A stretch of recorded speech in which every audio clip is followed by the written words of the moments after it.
Bien, para los que se fueron conectando les comento, acá está el capítulo de la profesora Silvia que encontré en Face de los años anteriores. Ya se los voy a subir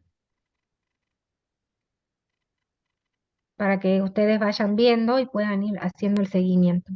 Caracterización de los torrentes, ¿sí? Ella lo tiene como capítulo 8.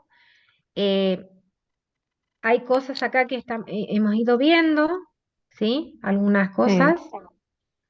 Y entonces tiene mucho más. Acá están las características del torrente y todas esas cosas, muchas fotos de torrente para que ya les quede más claro. Lo que no les mostré es la clasificación de los torrentes, los van a leer acá, las partes del torrente que sí vimos, ¿sí?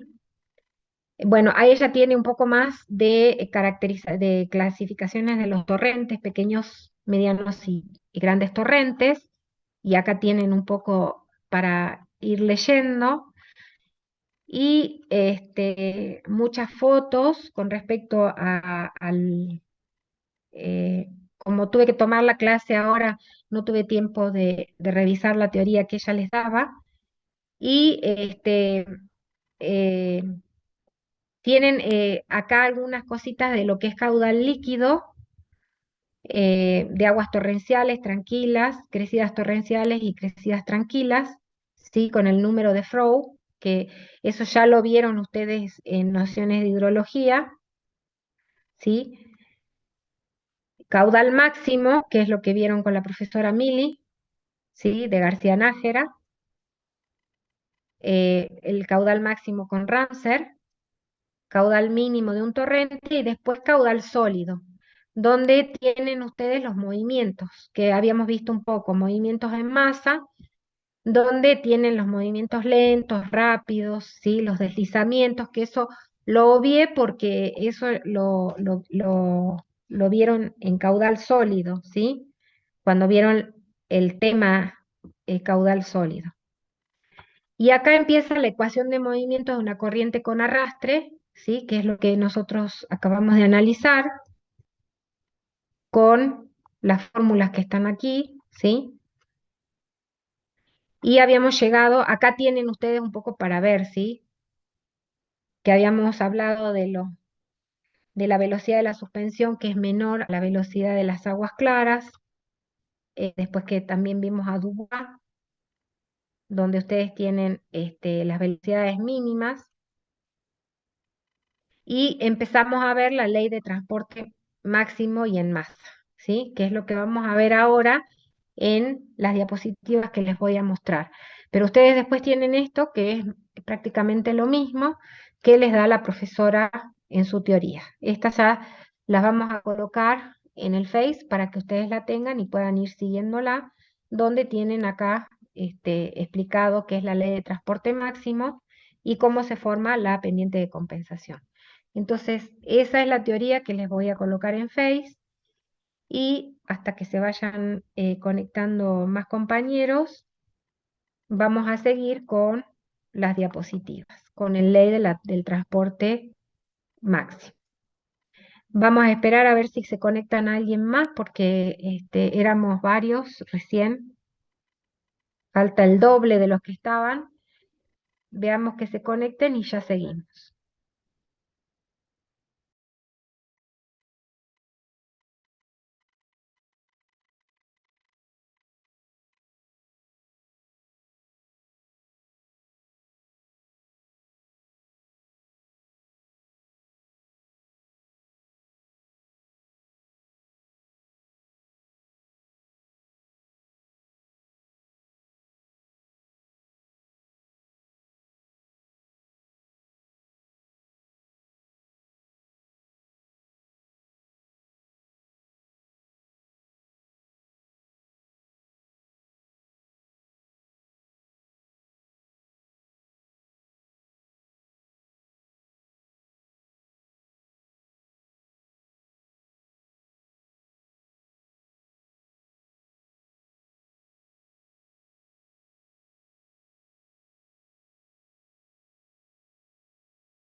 Bueno, parece que se deben haber ido a otra clase, así que vamos a seguir con esto de la ley del transporte máximo.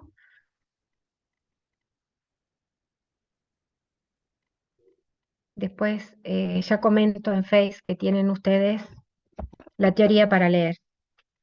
La ley del transporte máximo es un poco el resumen de lo que venimos viendo con el grafiquito ese donde teníamos aguas claras y aguas con sedimento. Entonces, al incorporarse ese material sólido o los sedimentos a la corriente, va a disminuir la velocidad. Y ahora sabemos por qué disminuye la velocidad, lo vimos en las fórmulas, hasta que se aproxima al límite de la velocidad de los arrastres, ¿sí? La menor incorporación de nuevos materiales frena aún más la corriente, haciendo que se depositen los de mayor tamaño y decimos que la corriente está saturada, ¿sí?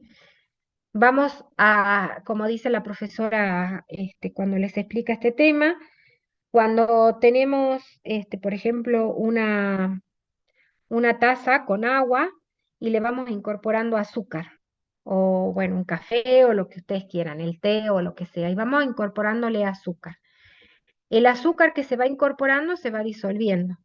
Si seguimos incorporando azúcar, se va a seguir disolviendo, pero va a llegar un momento que incorpore tanta azúcar que ya no va a haber posibilidades de que ese agua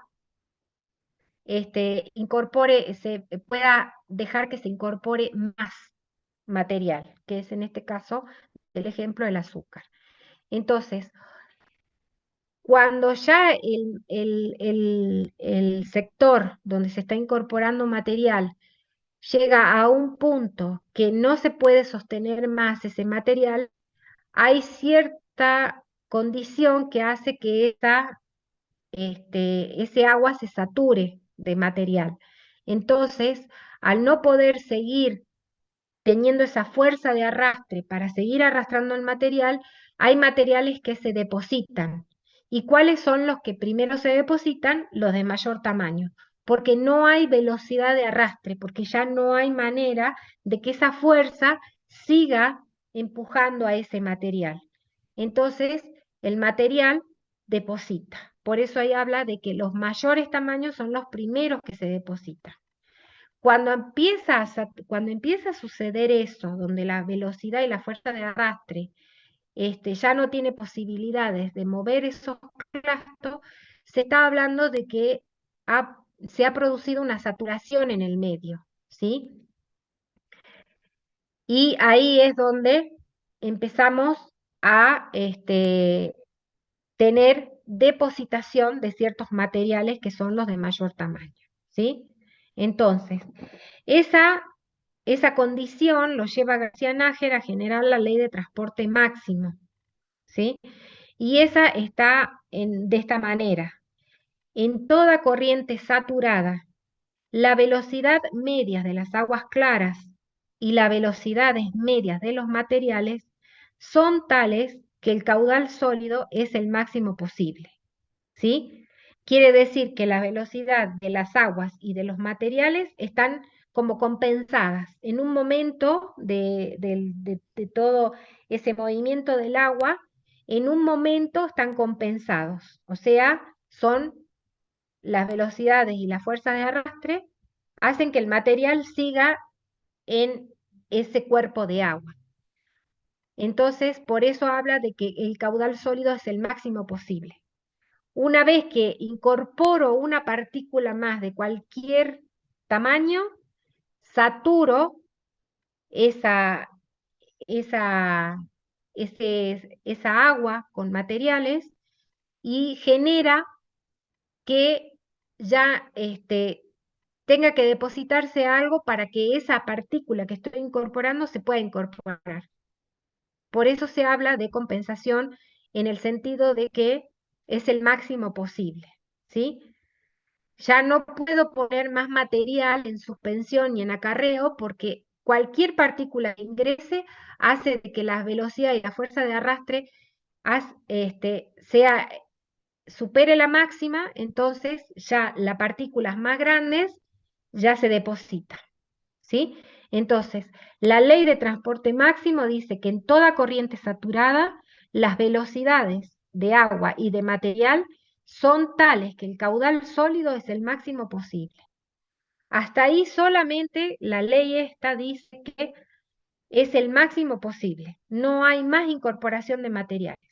¿Qué va a pasar si hay más incorporación de materiales? Ya vamos a ver.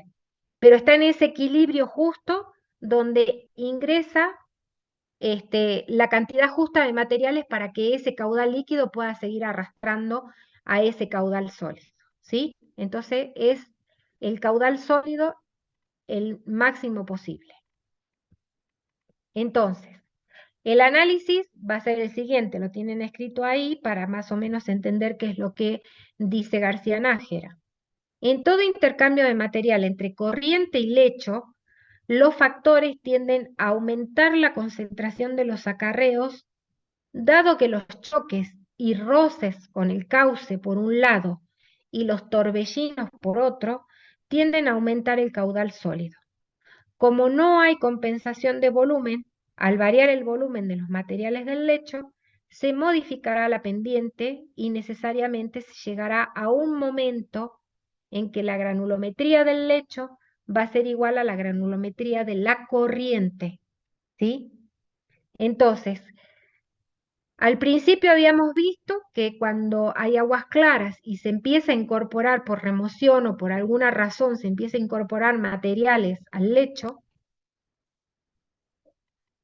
vamos a hablar sobre la imagen, que acá el aguas claras se incorpora material y esta incorporación de material en este sector va a ser que la velocidad y la fuerza de arrastre haga que este material que ingresa acá siga en suspensión o en arrastre en este sistema, ¿sí? En el sistema de la H1.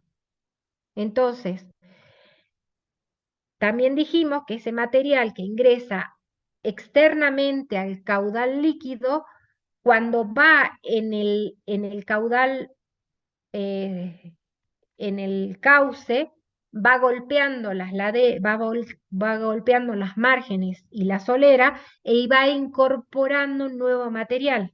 No todo el material de remoción masal es el que voy a considerar, sino de la erosión que también se produce debido a la incorporación de ese material que golpetea en las márgenes o que va saltando en la solera del cauce, que son los materiales de arrastre. Entonces, eso que acá del análisis que dice, al aumentar la concentración de los acarreos, los choques y los roces hacen que esa concentración aumente, ¿sí?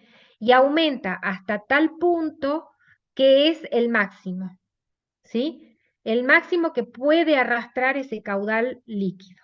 Por eso la ley de transporte máximo, ¿sí? La granulometría del lecho y la granulometría de la corriente es igual, ¿sí? O sea, la granulometría que está en el lecho, o sea, los diámetros de los clastos que está en el lecho, es la misma que transporta la corriente, ¿sí? Eso es granulometría del lecho y granulometría de la corriente. Aparte de eso, también tenemos que tener en cuenta que la pendiente queda constante. Si hay más incorporación y no se mantiene esta ley de que es el caudal sólido el máximo posible, se va a depositar material y al depositarse material en el fondo del cauce o en las márgenes, toma otra pendiente. El cauce toma otra pendiente. Entonces, antes de que ocurra eso, antes de que ocurra otra pendiente, vamos a hablar de una pendiente de compensación cuando el caudal sólido es el máximo posible y la granulometría del lecho sea igual a la granulometría de la corriente. Eso en la imaginación es a veces un poco difícil. No tengo un dibujo animado como para que ustedes vean todo esto, pero sí lo podemos ver acá, que esta es la pendiente de compensación, ¿sí?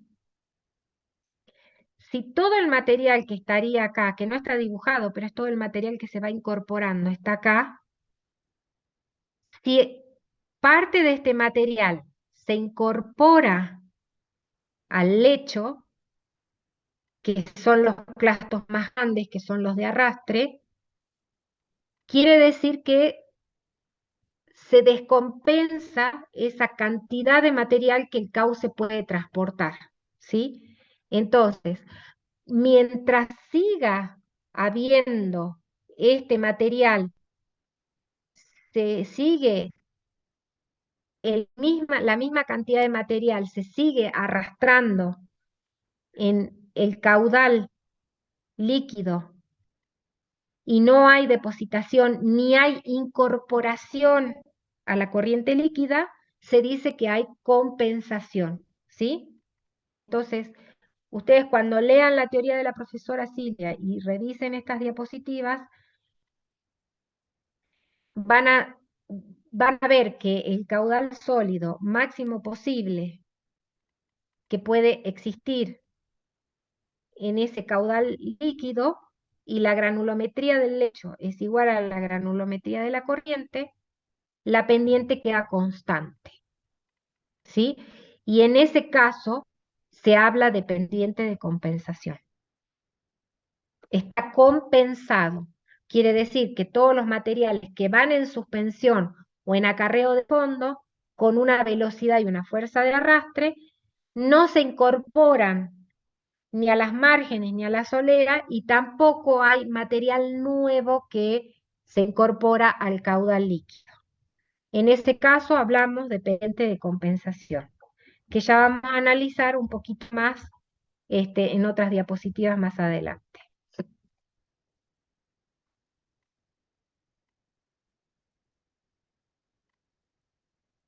Bueno, acá hay una pregunta de Manuel que dice, disculpe, pero si es posible que por medio de esa saturación el caudal líquido se transforme en caudal sólido. No, nada que ver. La única manera que haya una transformación de caudal líquido a caudal sólido es que haya ¿cómo se llama? Una, lo que habíamos visto al principio. Ay, cómo se me van las cosas. Todo lo que es al principio que habíamos visto, eh, los volcanes de barro. Esa es la única manera de que haya tanta cantidad de material sólido, ese agua, que hace que el material sólido, el líquido ese esté entrampado dentro del material sólido y ahí se puede producir, sí, un caudal sólido de materiales nada más, como me está preguntando acá Emanuel, ¿sí? Entonces, el caudal líquido se transforma en caudal sólido cuando hay volcanes de barro o cuando hay deslizamiento, porque el agua embebió tanto ese material sólido que por el peso del material sólido, y más el agua, más el factor gravedad, más el factor pendiente, generan un desprendimiento de toda esa masa de sólido y forman los famosos volcanes de barro. No sé si quedó claro la pregunta, Emanuel. Sí, profe, ahí está. Y una pregunta más. Sí, En cuanto a la pendiente de compensación, solo se la puede medir en época estival, ¿verdad? O sea, le damos sí. importancia. ¿Se puede medir en la época estival? Sí. Uno va al campo y bueno, te adelantaste a las diapositivas, pero uno va al campo y busca un obstáculo el cual genera todo un depósito atrás y ese depósito es que queda luego de que se retira el agua y depositó todo el material. Entonces, ese obstáculo, que puede ser una roca grande, la pila de un puente, un árbol que se cayó, una obra que está hecha, hace que atrás de ese obstáculo se depositen todos los materiales. Entonces ahí uno puede decir que es la pendiente de compensación. Nunca es una sola cosa que se observa en el campo. Las pendientes de compensaciones pueden tener décadas, pueden tener em, muchos años. Uno la tiene que ir buscando en los bordes del cauce. No siempre es la última, ¿sí? Las pendientes de compensaciones que son estables, generalmente las tengo que buscar en el cauce, ¿sí? Entonces, eso es una cosa difícil, no es fácil de ir al campo y encontrar la pendiente de compensación, entonces hay autores que nos permiten con fórmula calcularla, que es lo que vamos a entrar a ver enseguida. Ahora, Manuel, te queda un poco más clara la... Sí, profe, muchas gracias. Bien, muy bien. Gracias por las preguntas. A veces hace que crea que entendieron algo de todo lo que les comenté. Bien, yo sé que cuando uno empieza a ver un tema, a veces tiene que leerlo más pausado y tranquilo en su casa para ver qué es lo que quise decir en todas estas diapositivas. Entonces, eso que vimos hasta ahora, ley de transporte máximo, es lo máximo que se puede transportar por suspensión y arrastre en una corriente. Y ahora vamos a ver la ley de transporte en masa, que habla que las condiciones del máximo caudal sólido va a suponer un máximo de concentraciones de sólido, ¿sí? Como así de la velocidad de los sólidos y la velocidad de los acarreos y la velocidad de las aguas claras, ¿sí?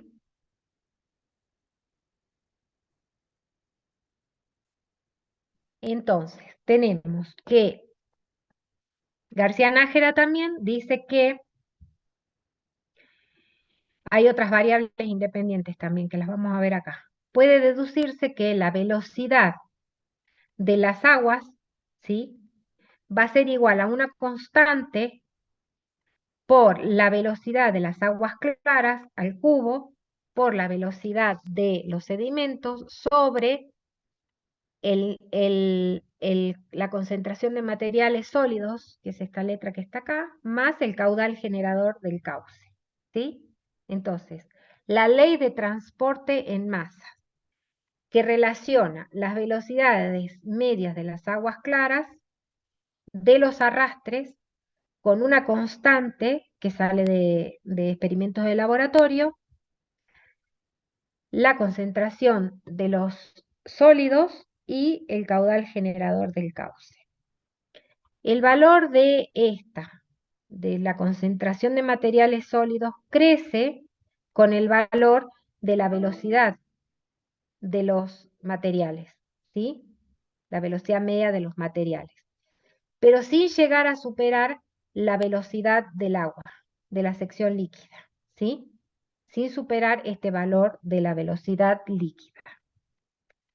El régimen de la corriente entonces se va a asemejar a la de una suspensión de todo o casi todos los materiales, incluyendo los acarreos, cuya velocidad común se aproxima a la velocidad de las aguas claras. En este caso, estamos en presencia del transporte en masa. Entonces, esta velocidad no puede ser superada por esta velocidad que tiene en consideración los materiales sólidos y tiene en consideración la velocidad de los sólidos, ¿sí? Y también aparece otra vez el caudal generador del cauce, ¿sí? Entonces, eso es más o menos la ley de transporte en masa. ¿Dónde la van a revisar un poco más clara, tal vez con más letra y todas esas cosas? En la teoría de la profesora Silvia, ¿sí? Que les voy a poner en Face. Entonces, esto se tienen que cumplir la ley de transporte máximo y la ley de transporte en masa para que pueda hablar de la pendiente de compensación. Entonces, después de haber visto todo lo anterior, haberlo comprendido o no en esta primera instancia, concluimos con esto, que cuando una corriente saturada pasa sobre un lecho formado por acarreos de igual naturaleza y granulometría que los del caudal sólido de la corriente, dicho cauce tiene la pendiente de compensación. ¿Sí? Entonces, cuando la corriente es saturada, que habíamos hablado de la velocidad y de la fuerza de arrastre, que hace que todo el material ese está en la suspensión del material líquido, pasa sobre un lecho que tiene la misma granulometría y la misma naturaleza del caudal sólido que va en la corriente, el cauce tiene la pendiente de compensación. ¿A qué hablo cuando me refiero a acarreos de igual naturaleza? Se refiere a la litología de los clastos, ¿sí? Son los mismos clastos, la misma litología y son la misma granulometría. En cuanto se incorpora un clasto al cauce, a ese movimiento de agua con el material sólido, cuando se arranca del cauce una partícula que se incorpora a esa masa de agua con materiales, va a sedimentar la misma cantidad de material, o sea, la misma granulometría y de la misma litología, y si no se sedimenta el mismo clasto que se incorporó, se pierde la pendiente de compensación, ¿sí? Entonces, por eso es que tiene que haber una compensación. Si se incorpora un clasto nuevo, tiene que caer de alguna manera un clasto con la misma granulometría para que se mantenga la compensación. Si no, no hay. Es como un aforo. Por ejemplo, hagan de cuenta que estamos en un aula donde el aforo es de 10 personas. Si hay 10 personas y se incorpora una onceava persona, ¿entra o no entra? No, no entra, porque si no sale una persona de esa sala, esa onceava persona no va a entrar. Entonces, si sale una persona y entra una persona, el aforo de ese aula se va a mantener. Esa es la idea que ustedes tienen que mantener en la cabeza para poder entender todo esto de la ley de compensación, ¿sí? De la pendiente de compensación. Entonces, revisando todo lo anterior, ustedes más o menos van a llegar a esta conclusión de que es la definición de lo que es pendiente de compensación. ¿Mm? Entonces dice que en esta situación los volúmenes depositados y los que se incorporan a la corriente son iguales, es decir, hay compensación. La pendiente no va a variar mientras no cambien las condiciones de la corriente, ¿sí? Es lo que le decía. Si en ese aforo de 10 personas entra una persona más, el aforo debería convertirse en 11, no en 10. Entonces ahí es donde también se convierte la pendiente en otro grado de pendiente o en otro porcentaje de pendiente. ¿Sí? Bien, vamos a ver en los últimos minutitos que nos quedan los cálculos de la pendiente de compensación, que no se preocupen, porque esto lo vamos a ver en la práctica, pero hay dos métodos para calcular la pendiente de compensación. Método directo y métodos indirectos. Los métodos directos consisten en ir al sitio, revisar lo que acaba de preguntar Emanuel, que les comenté, voy al cauce y reviso dónde se haya formado una pendiente de compensación, ¿sí? Atrás de un obstáculo generalmente. Y ahí, como dicen, tienen que ver que hayan síntomas de equilibrio, maduración de varios años, ¿sí?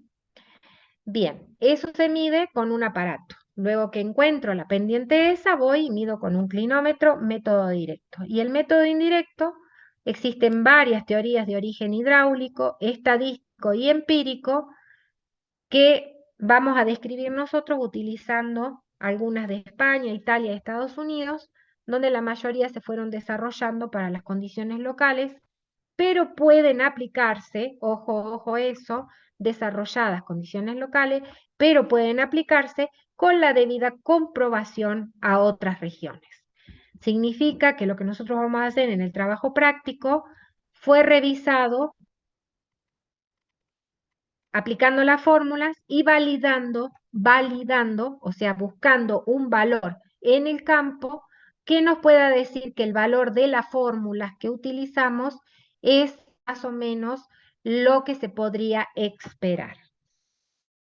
Por eso los métodos indirectos hay que tener cuidado cuando se los aplica porque están desarrollados para condiciones locales de España, Italia, Estados Unidos, Checoslovaquia, de lo que sea, ¿sí?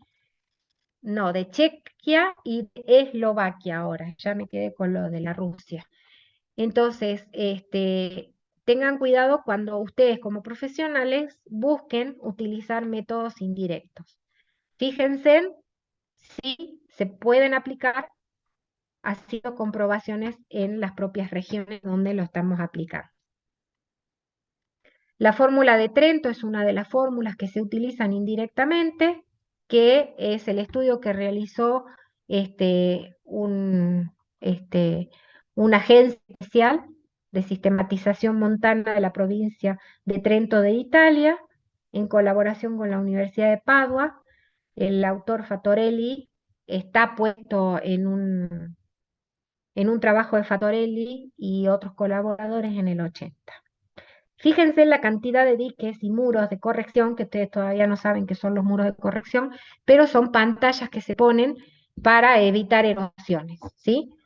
Ellos analizan 1.258 diques, ¿sí? Seleccionados, miren, de 7.897,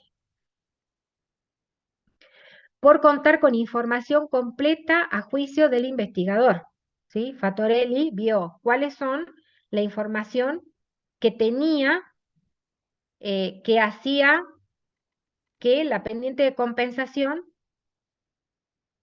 tenga relación con la pendiente del terreno, ¿sí? Entonces, ¿qué hizo él? De varias informaciones que tenía, ocupó la pendiente de compensación, para obtener la pendiente de compensación, obtuvo la pendiente original del cauce, la distancia entre los diques o entre los muros que se hace para evitar que la erosión avance, la dimensión predominante del material y la altura del dique aguas abajo. ¿Sí? Fíjense en que Fattorelli toma IS como pendiente de compensación. ¿Sí? Y en España la utilizan como J minúscula. Nada que ver con pendiente del cauce, ¿sí? De características morfológicas. Vayan separando los temas. Entonces, mediante el análisis de regresión múltiple se obtuvo esta fórmula, ¿sí? Donde I es siempre predominante. I, que es la pendiente del cauce o la pendiente natural del cauce, ¿sí?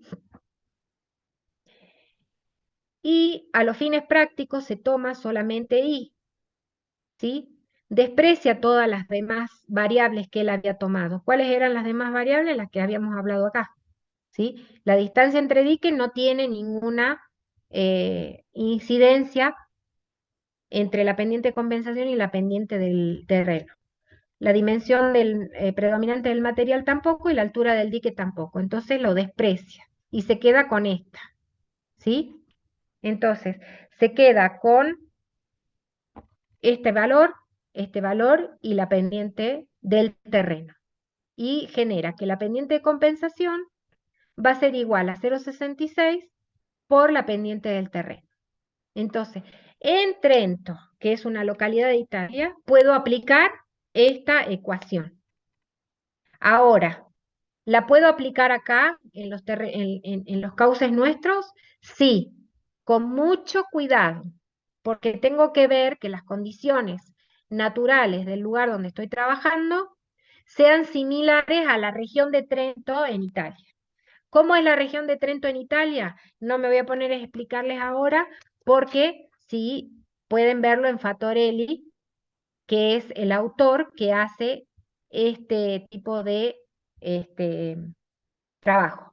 Pero sí les puedo decir que la región de Trento es muy similar a los torrentes nuestros, pero una cosa, las condiciones ambientales en algunos casos varía, pero puedo considerarla como una ecuación sencilla para en campo aproximar una pendiente de compensación. Entonces, si yo tengo esta posibilidad de aplicar según esto, voy a buscarla, la pendiente de compensación en el cauce, de acuerdo a la pendiente que me dio el terreno, ¿sí? Hasta ahí vamos viendo cuál es un método indirecto para tener la pendiente de compensación.